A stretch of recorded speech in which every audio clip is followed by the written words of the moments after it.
going to have a hearing regarding K to 12, and we will hear all of the proposals left, right, and center. Abolition, modification, going optional. We will hear all of these suggestions, Mr. President, and do our best to come to a solution. Because I agree with you, Mr. President, in a previous interpolation, we talked about the failure of the K to 12 system. And yes, the lion is the king of the jungle, but an elephant is an elephant. But until we do one of two things, go back to K to 10 or 11 or fully fund K to 12, hindi masosolve yung problema. We will either magbawas ng 1 or 2 years, or, as you said, how do you deal with crisis? You don't just let it pass. There's something you do proactive. So happy na tayo dahil so the 1 trillion this year 1.3 trillion. 1.3 is how much more than last year? I think it's More or about less. 400 billion more. So it's substantial. Yes. Diba? But ako kasi ang estimate ko, ang 2.5 trillion to 3 trillion payat pa rin. For education, Mr. President. Kasi simple lang. Kung ang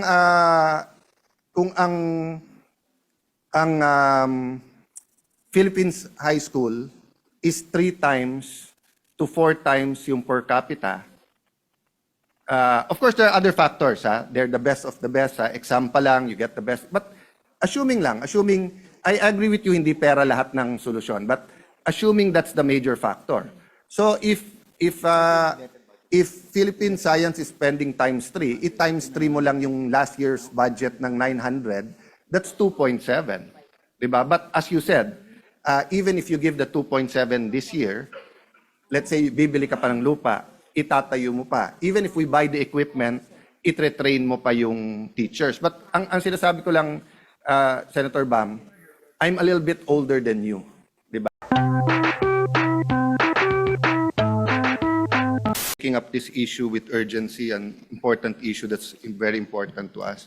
Sir President, may I ask the good sponsor and author of this bill if I may ask some clarificatory questions before I propose, if ever, some amendments? Yes, of course, Mr. President.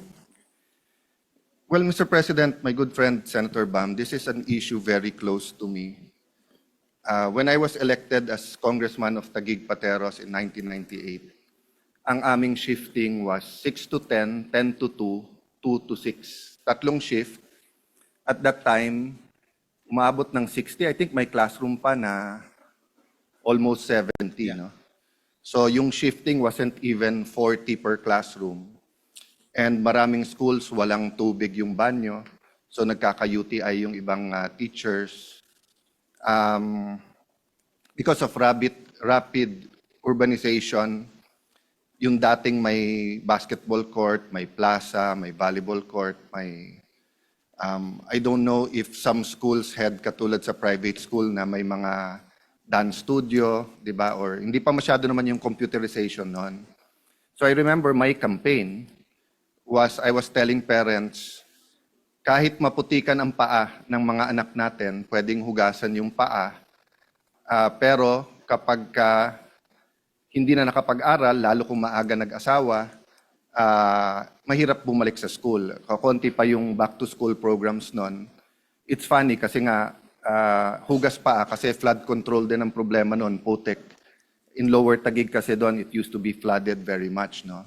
So during that time, 27 years ago, hindi mabango o automatic sa tao na mag-prioritize sa education. During that time, you had to convince that it's better than roads, kahit aspaltong kalye, better than waiting shed, basketball courts, etc. Kasi nga, especially in the very poor areas, these are areas that were proclaimed during the presidential election. No? So fast forward, during the presidency of your first cousin, mahal nating kabatch namin ni Senator Cheese, ng dalawang naging Senate President Mig Zubiri and Senate President Cheese Escudero, kabatch namin si President Pinoy. And halos na fill yung gap since the EDSA revolution. which your auntie naman did something very good, which is to give free high school. People forget that before the EDSA revolution, may bayad yung high school. Kaya yung mga politiko noon may scholarship sa high school, kahit notebooks, etc. Ang problema, hindi sumapat ang pondo or hindi na ilagay ang pondo for the additional classrooms. That's why during the first year of President Ramos, there was a study that many grade 6 graduating students could not read. And then nagkaroon ng issue whether quietly ang DepEd ay nagmamas promotion. No, this is all on the record. I think it's already on internet, especially with AI, but several reports to. That's why nga yung unang EDCOM, very basic doon. Ito yung naging problema. The world was pressuring us na mag K-12, and there were only, I think, 2 or 3 countries na hindi nag K-12, but I think there are 3 or 4. But 2 of those 4 had very good educational institutions. I mean, yung system nila were very good. But na-pressure tayo.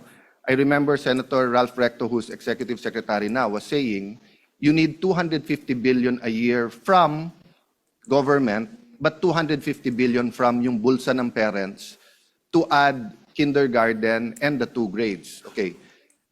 Nagdagdag ng kindergarten, medyo brinaso ni Brother Arminion in the sense that wala namang malaking pondo for classrooms.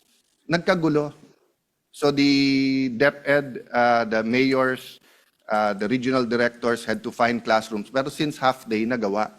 But nung yung K-12 na, nagka-problema na. And then nagka-bridging programs, di ba? So, because walang magiging incoming freshmen, maraming universities nagtanggap ng senior high. And it was a little bit an easy, what you call this, bridging or for them. Kasi basically, instead of first-year college, ginawa nilang senior high, di ba? Ang problema, may income. So yung iba, nagustuhan na. Kasi nga may voucher yon. Tapos yung ibang high school naman, for example, sa amin, let's say Signal Village National High School, wala na talagang space eh. At that time, we weren't making 7-story, 10-story classrooms. So ang naging problema, baka hindi ka graduate sa high school, saan ka nag-umpisa? And that's part of, although may mga transferees, di ba? But that's part of of growing up, eh, 'di ba? Kung Lasalista ka, doon ka or Atenista ka, taga St. Jude, taga whatever high school you are, 'di ba? Upper Bicutan National High School. Parang kung hindi from elementary, from high school, at that time kasi martial law until FVR, hindi lahat ng barangay may high school. Pero most places had elementary schools where you can walk to, but hindi high school. So, yung kaklase mo ng high school is not necessarily yung kaklase mo ng elementary school, di ba? And then, it's a new beginning kasi doon ka nagdadalaga, doon ka nagbibinata, di ba? But yun nga, nagkahiwalay ngayon. And usually, iba standards. Sometimes better, sometimes worse. So, it was, to be fair to President Pinoy, until his last day, they were really putting in the funds and everything. And to be fair to President Duterte, he was convinced by Secretary Liling not to scrap the K-12. Until the pandemic, medyo okay tayo. But 3 things happened during the pandemic. 1, yung mga private schools hindi na rin kinaya, nag-close. So dumoble so not only the normal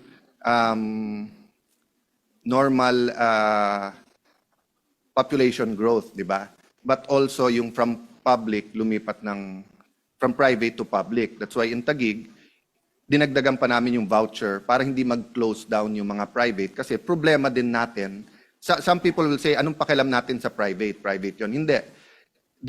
Whether it's health or education, there should be a healthy mix between, di ba, the public and the private. No?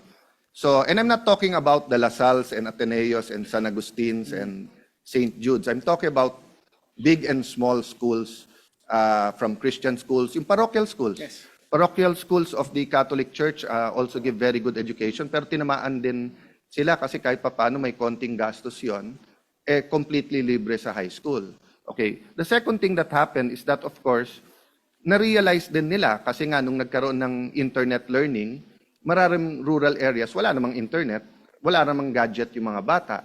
Then they realized that in highly urbanized cities, hindi lang libre, may Apple laboratory, may computer laboratory, aircon yung mga classroom. So, lalong lumipat sa mga highly urbanized areas, di ba? The other thing that happened is that nahuli yung mga bata. And then, ngayon kasi konting ulan, wala nang pasok eh. I mean, I see both sides, but if you look at the number of days na walang pasok ngayon, so, ang mismo na nagsabi ng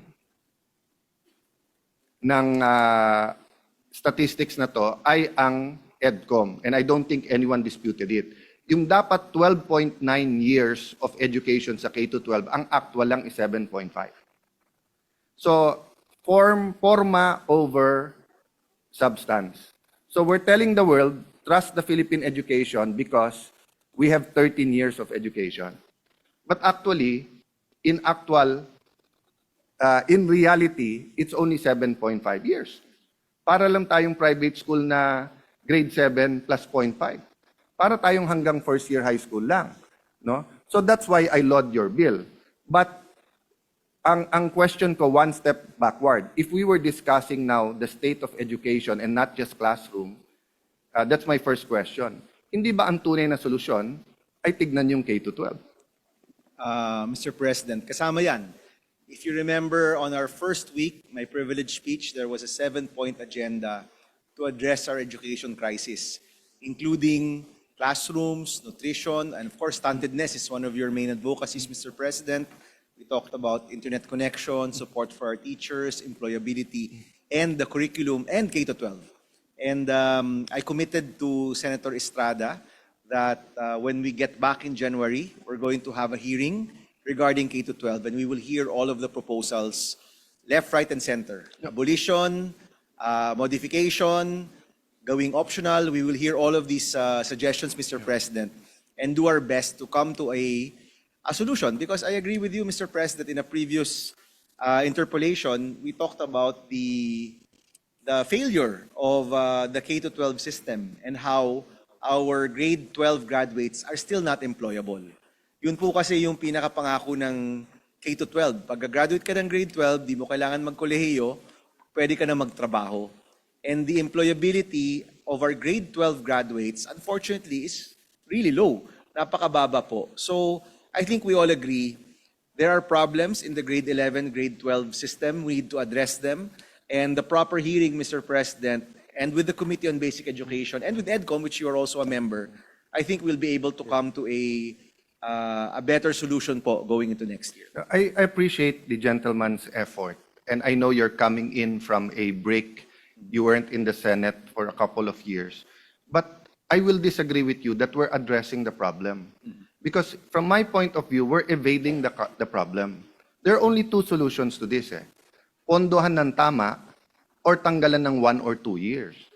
So even under this program, and ngayon, I hope hindi mag-stall yung BICAM, and I think all of us naman don't want a reenacted budget. So we're all confident that cooler minds and really having a good governance but relevant, effective budget is a must.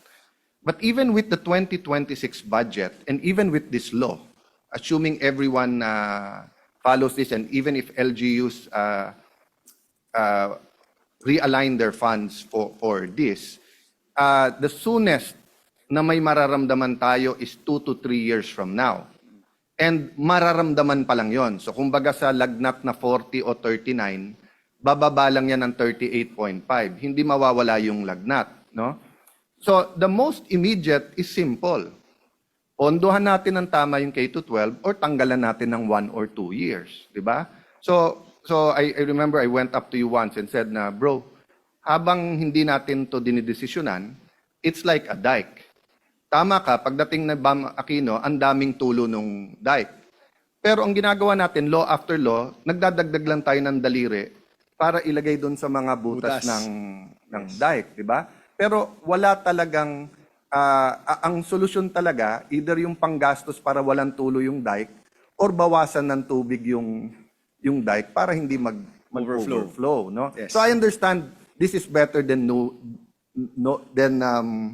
doing nothing. And when I say we are not, I include us because my whole of government. But ako, I'm ready now. Whether the decision is tanggalin 1 year, whether tanggalin 2 years. So has your committee done the computation? If we take out senior high, gaano karaming classrooms ang ma-free up natin? And instead of 7 years, at 35B a year for 7 years? More, Mr. President. More like 90 billion a year. So we need, For 7 years. Right now, I know you've stated it a number of times, but para dun sa mga nakikinig nga lang ngayon. So how much do we need for how many years to close the gap? 90 billion a year for 6 years, Mr. President. We're now at 65 billion. So kung 65 billion, it's going to be 7 years. Okay. Meron tayong 166,000 gap, but every year, we have buildings which are condemned. We have an increasing population. May mga classrooms tayong nasisira dahil sa bagyo at earthquake. Yeah. And if you put all of that together, Mr. President, it's roughly about 39,000 Yes. classrooms per year. Now, lahat po ng grade level is more or less equally distributed. So if you take out one grade level, Mr. President, that's divided by 12. No? So yun po yung masisave natin. Roughly about 12 or 15,000 classrooms if we take out one grade level, Mr. Yeah. President. So let me drill down that point. No? In the rural areas, wala tayong problema masyado sa classroom in the sense that walang shifting doon. Meaning, 7 to 3 or 8 to 4, ang problema natin doon yung facilities, textbooks, computers, internet, di ba? Pero classroom, hindi. Kasi nakakapasok sila na buong araw. Depende rin sa definition ng rural, Mr. President. So if this is out of Metro Manila, they still need classrooms. But of course, the further you get out, the more land there is. Well, in the iba rin, Mr. in the President. statistics that were given to me by EDCOM, ang 2 and 3 shift is in the highly urbanized, Yes. di ba? Yes. And nagko-compound yung problema doon because dati mahal ang building, ngayon mahal na yung lupa. And mas mahal kung may nakatayo na doon.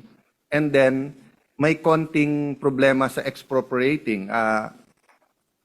Nasa internet lang, nasa dyaryo a few days ago na yung issue sa Baguio na COA is saying na mahal ang pagkabili ni Mayor Magalong at ng Baguio City sa isang ano. I understand the predicament of mayors eh. Kasi usually yung assessed value mo, napakababa pa sa zonal, and then yung may-ari, kahit sa zonal. So for example, if there's 5,000 square, and I say, Mr. Aquino, how much do you want to sell it? Then you tell me na, boss, yung katabi ko kakabenta lang 70. Okay na sa akin 60-65 dahil school. Pag tinignan yung assessed value, yung sa table, 20 mil. Yes. Pag sa zonal, minsan lumalapit, pero depende kung gaano ka-updated, minsan 50. So pag binayad mo yung 65 na hinihingi niya, ikaw pa makakasuhan. Di ba? So that's one thing I'll ask later on na do we address that in the bill. But so it's not as simple as when it was in 1998, which is ang daming lupa, wala lang pera para sa classroom. No, Mr. President. Land is definitely a problem, Mr. President. But for this year, ang laki po ng gap, 166,000. For this year, what we've allotted for about 30,000 classrooms, that will probably go to the schools where there's already available land, condemned buildings, condemned classrooms that need to be replaced. So palagay ko, Mr. President, case-to-case basis, but most of the ones who will receive classrooms this year, maybe hindi pa ganyan kalaki yung problema sa lupa. Once we get to the 3rd or 4th year, Mr. President, dyan na mas magiging seryoso po yung problema. I appreciate your wanting to be precise kaya yung definition ng rural. I will rephrase it, di ba? Obviously, doon sa mga one shift na hindi lumalampas ng 50 sa loob ng isang classroom, Yes. wala ang problema masyado sa classroom. Yes, Mr. President. Diba? Kasi just by the name shortage. But doon sa 2 shift, lalo na sa 3 shifts, diba na 4 hours na lang sila sa isang araw, may problema tayo. We also have, Mr. President, mga one shift pero kulang na talaga yung classroom nila. So nagka-classroom na po sila sa covered courts, nagka-classroom na sa hinahati nila yung classroom into two.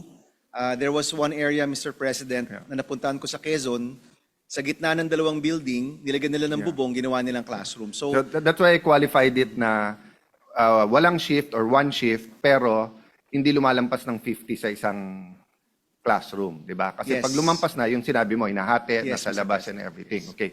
But ang pinag-uusapan natin, Mr. Chairman, tama po ba, Mr. President? Yung palang basic classroom, ha? Hindi Yes. pa natin pinag-uusapan laboratories, computer science labs, computer labs, auditoriums, everything that makes the best of our private schools effective and relevant. Hindi mo basta-basta mahanap ngayon sa public school yon. Yes, Mr. President, to be specific, what we're funding are the classrooms, the common area in a building, which is the corridor, and the restroom, Mr. President. So you will agree with me, Mr. President, that even assuming we get a presidential and congressional guarantee that we will triple, we will do 270 billion a year for the next 3-4 years, it's a major part of fixing our education. It's a major part kasi foundational siya, may classroom ka. But then lulutang yung ibang problema na yung ibang private school may TV na, may projectors, di ba it's supposed to be parang techbook din eh. Ngayon ginawa na lang dalawa ang Tracking. yung track, di ba? When we passed this law, we were sold the idea na katulad sa US. So pag sinabing halimbawa automotive, meron schools na high school pa lang, basic automotive, may equipment, tapos baka may driving school pa doon. Pag sinabing pananahe, may tela, May sewing sewing machine, may lecturers, etc. Di ba? Pag sinabing sports, parang yung national, ang layo ng pangako. Malayo, Mr. Sa- President. And if I may, Mr. President, mas simple pa yung problema. It's not even the facilities, it's the teachers. Kahit gusto mo ng automotive, wala ka namang instructor na kaya magturo ng automotive. Kahit gusto mo ng sewing, wala ka namang teacher na kaya magturo nun. There was one case, Mr. President, na yung school, kailangan ng baking, kailangan ng hospitality, yung sa hotel, kailangan ng cooking, at kailangan ng barista. Wala ho silang mahanap na instructor, Mr. President. They were offering 4 courses. They had to hire one person na lahat ng 4, dapat alam niya. So nung tinanong ko po yung tao, sabi sa akin, Senator, I'm really barista ako. Yung iba, tumitingin na lang ako sa YouTube kung anong gagawin ko. So even the problem of instructors, Mr. President, that's a very basic problem for K-12, Mr. President. Yes. But half of that problem is not created by government. Diba? For example, yung kulang ng nurses, hindi gobyerno natin ang nag-create nun because nga malaki ang sweldo abroad. Tapos katulad sa US, pwede mo pandalin pamilya mo. But in terms of instructors sa technical, half of the problem, gobyerno din gumawa. Bakit? Kasi yung TESDA courses, 25 to 50,000, isa. So kung ikaw yung mga universities, i-offer mo na lang yon, you can pay the instructors very much. Isipin mo, bawat estudyante, 25,000. Meron 50,000. So kung 50 yon, 50,000 times 50, 2.5 million. Samantalang yung mga instructors na iba na yung dapat, kahit sa TESDA, dapat pinasok na natin sa high school. You can see it vis-a-vis the Philippine Science High School. Because they had a different system from the start. I'm not saying na per se it's all about money, pero per capita, I don't know right now, but when we did the K-12 study, parang times 3 o times 4 yung per capita spending for an ordinary student sa DepEd sa doon. So syempre, kung saan mas malaki yung per capita at saan mas malaki yung opportunities mo for personal growth, development, lilipat ka doon. And every time we ask TESDA, akala ko ba kaya nga namin kayo finand at may K-12 para wag na mag-out of school youth. Ngayon may 3-year course na rin yung TESDA. So parang graduate ka na nga ng high school 2 years later or mag-out of school youth ka after the junior high school and then magte-TESDA ka, humaba pa din ang TESDA. And then although may scholarship, lalong nagmahal na dapat sa elementary at high school pa lang, kasi like tayo, panibasa, we went to a private school, yung ating practical arts, tapos sa ibang school, may 1 semester, may 1 quarter, kasi by quarters, mag-exchange ang babae at lalaki, di ba? So like kami, let's say kung basketball, but may 1 quarter lilipat, magba-volleyball kami. Tapos kung practical arts, may 1 quarter, mag-home economics kami. But very basic yon, yung mga electronics na soldering, yung mga craft na yung eggs ay gagawin mong paperweight, di ba? Yung, of course, yung mga drawing for those who want to go to engineering, di ba? But unfortunately, unless you have, we do have wonderful teachers everywhere, but as you said, di ba? If 4 yung tinuturo niya, baka very good siya sa isa, yung dalawa, medyo kinakapa niya lang, di ba? Unless jack of all trades siya. Yes, Mr. President, that story is to illustrate na even pagdating sa finding instructors, may problema na po yung K-12. And Mr. President, as you know, my position is our educational system is in crisis. Agree. And we need different solutions. It just so happened, Mr. President, nauna itong Classroom Acceleration Program kasi nais nating ituon dito sa budget. But definitely, Mr. President, all of these concerns, the committee does take them very seriously. And whether it's finding the right solution for employability, possibly taking out 1 year or modifying or improving the K-12 system. As you know, Mr. President, we're quite serious with tackling all of these issues. I don't as we go doubt on, the Mr. sincerity, Mr. President. I don't doubt yung sipag.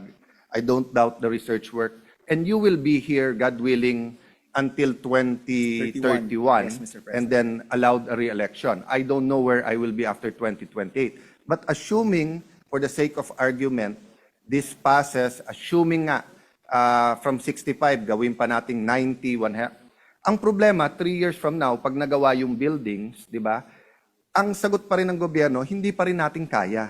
So the point I want to drive at now is that if we want to solve this, it's not Band-Aid after Band-Aid. This is, for me, this is, how do I put it? Hindi to Band-Aid. So kumbaga sa napilayan, ito yung cast, di ba? Pero, or ito bakal para nga magamit na yung napilay, di ba? But it's not it's not a stem cell or it's not a rebirth or renewal because nga the problem with fixing the classroom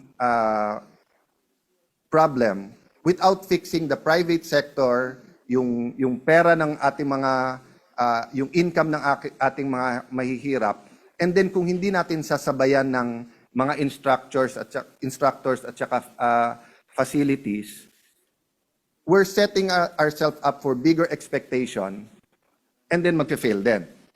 Well, Mr. President. So the point I want to make is that if we remove 1 or 2 years now, this law that you're making will not only transform from a bandage or yung bakal sa it will transform to a multivitamin that will really get us up. Kasi nga, yung masasave mo iba sa classroom, pwede mo ngayon ilagay pa rin sa education in other parts. Just this one point, no?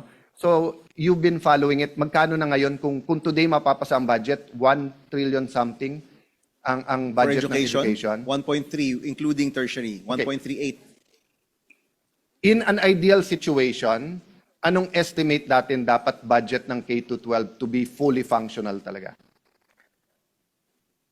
Mr. President, honestly, yung problema sa K-12 is not just funding. It's really the systems itself. I agree. But Meaning, even if we threw money at it right now, Mr. President, kung hindi malinaw yung mga kailangang baguhin, ako, Mr. President, and as you know, as you said, bago tayong pasok dito, before we will fund it, we should agree on the solution. No? And maybe through the hearings, Mr. President, on K-12 next month, in January, mahahanap natin yung solusyon, ponduhan natin. Right now, kasi Mr. President, sa sobrang laki ng problema, and if you notice, even our EDCOM report it just says fix it. It doesn't really prescribe how to fix it. So there are suggestions there. We have other bills on school-to-employment programs. But until we find the right solution, Mr. President, it's hard to peg a number to solve the problem because the solutions themselves are quite many, Mr. President. Let me respectfully disagree with you because when my wife Lani became mayor sa Taguig, we were second to the last in Metro Manila. Okay, and the formula was simple. We put money first for teachers. The seminars nila and everything ganyan. Okay, second, we made sure na walang excuse yung bata mag-drop out. So binigyan ng uniforme na nakatahi na. 2 pantalon or skirt, 3 pang ibabaw. Then we gave them all notebooks, bag, later on may vanity kit na rin. You put in the pencil, papers, etc. Later on, yung payong, yung shoes, rubber shoes. So there are simple formulas. I agree with you at a certain point. Kahit sinong anak, at a certain point, money doesn't matter. But right now, if we double it to 2 trillion, our educational will go up. Why? Just putting up computer labs. Just putting, so halimbawa, yung ibang mahina yung internet, ang solusyon simple. You put a TV, Of course. and naka-mirror dun sa professor. We've tested this sa digital. So my point is, Mr. President, yung EDCOM, kaya hindi na pre-prescribe lahat kasi hindi dahil sa findings sila. Dahil sa atin na nasa gobyerno, ayaw din nating harapin yung katotohanan na K-12 yung problema. Mr. President, definitely, Mr. President, marami sa mga problema, pondo talaga yung kailangan. No? You mentioned a number of them. Pero pagdating sa K-12, tatlo kasi, Mr. President, yung may grupo na gustong tanggalin, may grupo na gustong i-retain, at may grupo na gustong i-reforma. No? But yung specifics yan, Mr. President, at least reading the EDCOM 2 report, hindi pa rin wala pa rin consensus talaga on what we should do. And I think, Mr. President, I know you're part of EDCOM as well, we can go into that in January. At pag nahanap natin, Mr. President, kahit masakit na katotohanan na haharapin natin, let's push for the real solution, Mr. President. Mr. President, theoretically, this is the 3rd EDCOM. Diba? I filed for a EDCOM 3, and difference is that dito commissioners na yung 3, CHED, but we chose to extend. EDCOM 3 na to They tell us the same thing. Diba? That we say priority natin ang education. I'm not talking about you, I'm talking about the whole of government, Mr. President. Obviously, you're standing there because priority mo. But hindi natin priority as a nation. So, ang mga magulang sasabihin, mangungutang na ako, gagawin ko na lahat, basta't uunahin ko education ng ating anak. Ang gobyerno, baliktad. Yumaman muna tayo bago ko dagdagan yung sa education. I've never seen a parent who told their children, yumaman muna tayo bago ka pag-aralin. In fact, pinatitigil yung isang anak para lang isa makatapos para lahat. So the point I'm making, Mr. President, is we don't need further hearings to know that there's a simple approach to K-12. You named 3 approaches. Go back to K-10 or do K-11. Secondly is reform. And third is to fully fund it. Similar problem, MMDA. Some are saying the failures of MMDA is because bitin ang powers nila. Some are saying naman, we don't need it, abolish it. Okay, since naging konsyal ako, we've done nothing. We've just complained na ganon. Same thing sa LLDA. My first privilege speech, LLDA, Laguna Lake Development Authority. Ang first privilege speech ko, I see the Laguna Lake, I see the authority, my manager. Where's the development? Same thing. We've never passed, meron model. Gawin mong LLDA parang BCDA. Bigay mo yung tamang powers at tamang pera. Yun ang problema po. We've seen the success of the K-12 in the first few years. We've seen its challenges before the pandemic, pero nung nagka-pandemic, we can't rewind anymore.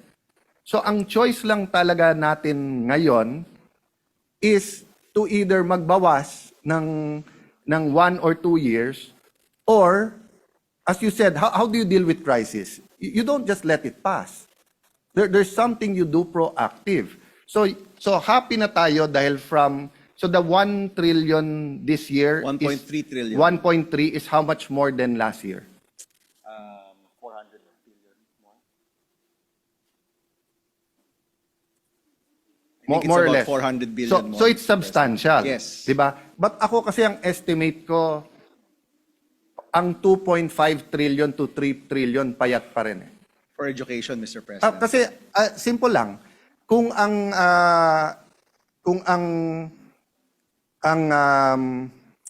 Philippines high school is 3 times to 4 times yung per capita, of course there are other factors, they're the best of the best, exam pa lang, you get the best, but assuming I agree with you, hindi pera lahat ng solusyon, but assuming that's the major factor.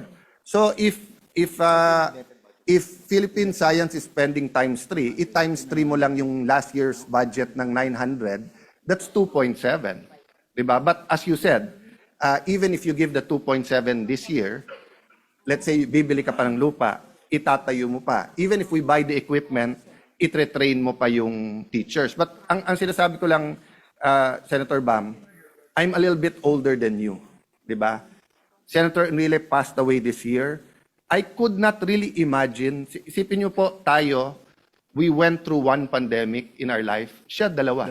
Oo. Yes. Tayo, we went through EDSA 1, EDSA 2, siya dumaan sa panahon ng Hapon, dumaan sa panahon ng Kano, sa Commonwealth, sa martial law, sa gano'n, di ba?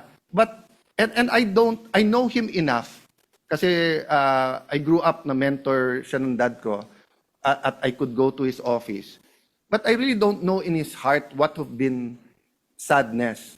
Ako, I can tell you what my sadness is if I die tomorrow or 30 years from now. If I'm still in the Senate and we're still discussing the same thing. And the problem is, we are discussing the same thing since 2013, 2014, which was 11 years ago. I mean, now, the difference is more people are listening to you now. More people are listening to us now. But not enough eh. Not enough. So my point, Senator Bam, is if we don't give them, the problem is extraordinary. So if we don't give them an extraordinary solution, this law will do good, but it also can give them false hope. Mr. President, I think we're pretty clear that there's a 7-point agenda to education. The problem is huge. Sabi nga nila, Mr. President, how do you eat an elephant? Diba? With 1 bite at a time. So this, Mr. President, is going to be 1 bite at a time. We're going to move to K-12 next. We're going to move to textbooks. We're going to move to stunting. In fact, we've already funded the school feeding program. Kulang pa rin yung sa barangay-based feeding program, Mr. President. Pero iisa-isahin natin yan. And with what you mentioned, Mr. President, na you don't want to die tomorrow na ganito pa rin yung problema. Or 30 years from now. Or hopefully 30 years from now, Mr. President. I think we will continue to try to reform this, Mr. President, find the right solutions, or we will die trying. I thank No? you for your patience, but let me just drill that point one more. Yes, Mr. President, go ahead. You mentioned eating an elephant, di ba? Did you notice na sa mga carnivals or even pagka pinapakain yung mga elephant sa mga zoo, did you notice may tali sila and then a small peg sa ground na kayang-kaya nilang hilahin yon but hindi nila ginagawa? Have you noticed that? No, Mr. President. Okay. So take a look at yung yung mga elepante. So wherever that's connected, tapos may tali, tapos may peg lang parang sa tent na nasa ground. Okay? The reason for that is when they are children, when they're very young, I don't know what you call a baby elephant, no? But nung pag baby pa sila, tinatali yan, let's say sa puno. So kahit anong alis nila, hindi. So by the time it matures, hindi na niya kayang isipin Na kaya niyang makawala. na kaya niya makawala. So that's why if you hindi mo inabot sa tuwing Saturday ng umaga yung Tarzan, Okay. kaya pag nagagalit yung mga animals at kay Tarzan at gaganon yung elepante, dun lang nahuhugot. At pagka gumanon na yung elepante at nahugot, na-realize niyang wala, dun lang siya tatakbo. Pero habang nakatakbo yon. So I just want to drill down that point. Na yun ang problema natin ngayon. We're like that elephant. We're doing many things. We're in the carnival, tinitignan tayo, yes, the lion is the king of the jungle, but an elephant is an elephant. But until we do one of two things, go back to K to 10 or 11 or fully fund K to 12, hindi masosolve yung problema. We will improve ng konti. Di ba? Ang problema kasi dun sa eating the elephant one bite at a time, I agree with you.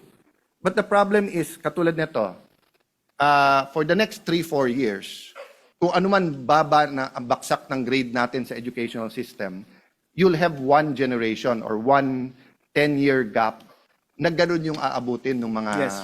bata. Di ba? Same thing sa stunting. So kung ngayon 27% ang prevalence, if we don't do something radical in 2026, and I don't see that in the budget for 2026, kung bumaba man, maging 25, 1 out of 4, masa-stunt. So ganun na yung school system natin, tapos may 1 out of 4 ka pa na sa stunt, it gives us such a grave, It's a grim picture, Mr. President. But So one question lang, tapos baka wala namang amendment. yes, Mr. President. So if the LGUs have their own present system and will use their own money now, will this bill affect them? Yes, Mr. President, they can draw on this fund and use the funds that they have to augment. But nothing in this bill naman will hamper Oh, of course not, Mr. them if they have their own PPPs, if No, they have Mr. their President. own So it's really meant on if they need help going there. Yes, Mr. Okay. President. I said last, but last na last. Yes, Mr. Can we put something in and subject to the right words of simplifying it, or in this bill is there an office in DepEd na, as you said, di ba, yung to make it simple. For example, no, let's say the LGU has money or has target land. Pwede bang isa na lang sa DepEd ang bumili? So, God willing, hindi siya mademanda. There's Pero para to simplify na lang. There's a PMO, Mr. President, Yes. that DepEd needs to assign. They already have a current team that handles infrastructure. Yes. That's the PMO that's going to I handle asked this, that Mr. then President. during the budget hearing, if you, Senator Gatchalian, I think, was the one defending. Sabi ko, lagyan mo na ng, actually yung sa classroom, sana it's flexible to be used there. Pero sana, kasi ang sagot sa akin nun ni Senwin, and of course he's been also outstanding sa education sector, is that may fixed amount, etc. But I was saying nga, it's not na hesitant yung mga mayors, it's just too complicated. Diba? And it takes so much time. So can you imagine, kung mag-expropriate ka and it takes 1 to 2 years, then you're gonna build a 7 to 10 story that takes 2.5 to 3 years. So we're talking 5 years. At ang term nila, 3 years. But kung sino man yung nasa PMO, especially kung career siya, and especially kung may deputy siya, he or she will transcend the 3-year terms ng mga, and that could help the mayor's plan. So, speaking for my LGU, where I am from, it's really, we have to create new schools eh. Kasi puno na rin yung mga existing. And of course, we will do what we have to do. What I'm saying is that, imagine if we identify 3 places, but yung sa does that no? I mean, I don't know if it's just, or something very powerful sa declaration of policy, putting not only the onus but the hope in the PMO, in the Department of Education na to put up, I think if you say naman put up new schools, included na dyan yung ng land. But I just wanted to end by saying na those are the 2 things that we have to do in parallel. Dun sa mga rural na malalaki pa rin ang lupa, help the principals there, the supervisors, plan them. I was a teenager when I started going to Cebu because my dad was EPSA administrator in 1984-85. So I was 13, 14 years old. Walang tao sa Mactan. And I really fell in love with Cebu until now, no? Unfortunately, in terms of urban planning, despite many great planners like Lito Osmeña there, kung ano nangyari sa Metro Manila, nangyari din sa kanila sa planning, etc. So, that's my other fear, di ba? Is that if I die tomorrow or 30 years from now, yung schools sa mga rural na napakaganda, and when I say rural, not necessarily bundok or island, I mean, There are places in Calabarzon, in Quezon, in Bicol na ang gaganda pa ng schoolyards, di ba? But then, sabihin, ma'am, 3 hektarya ka naman eh. Bigay na natin sa housing yung kalahating hektarya, which is valid. O ma'am, gawa na natin ng gym yan para sa barangay, ganyan. And then we wake up one day, wala nang school grounds at wala nang tatayuan. So in parallel, di ba, tulungan natin ng husto yung mga may lupa and then how can they, in parallel, how do they get in? As you said, di ba, not only January, even now, even the budget hearing, inaayos nyo yon yung paano tulungan yung mga yon. Pero yun nga, yung mga cities na wala na eh, talagang yung ganun na lang yung school, tulungan natin silang makabili ng lupa. Baka, I don't know if we should even put it as a mandate, diba? That the DepEd shall, something like that. I leave that at the, I believe in you, Senator Bam. That's why Thank you, Mr. President. I don't make it a specific amendment proposed, Mr. President, but I leave it at your footstep and I think... Mr. President, for the record, there's a Section 9 which talks about the Program Management Office, and Senator Pia Cayetano had a really good amendment to this section, Mr. President. At more or less, Mr. President, yung mga nabanggit mo naman about reviewing the proposals, looking at the projections, looking at demographic and population trend analysis, it's stated here, Mr. President, that the PMO under DepEd will be handling all of this, Mr. President. But of course, Mr. President, You would know very well she's my ate, so I cannot say hindi maganda yung kanyang amendment. But of course, this is Mr. a Section 9, di ba? A program management office Yes. with a DepEd headed by in charge of shall review and approve. Can we make it more proactive? Something shall, instead of review and approve, something like shall pursue or what's the right word that we can put na parang it will be symbolic, but kasi dun sa shall review and approve project proposals, para bang siya pa maghihintay na may proposal tapos sa kanya i-approve. Mr. President, I just want to thank Senator Bam for both his patience and his openness. So I think we agreed that if we can make it something like the PMO shall take the lead, diba? So although they can approve the but they should take the lead ganyan and shall take the lead in the National Classroom Shortage. Classroom Shortage Program and shall endeavor to to address the classroom shortage at the fastest time in the most effective manner, something like that. No? So although it's symbolic, Mr. President, I mean, you and I and the Senate, we believe in symbols, di ba?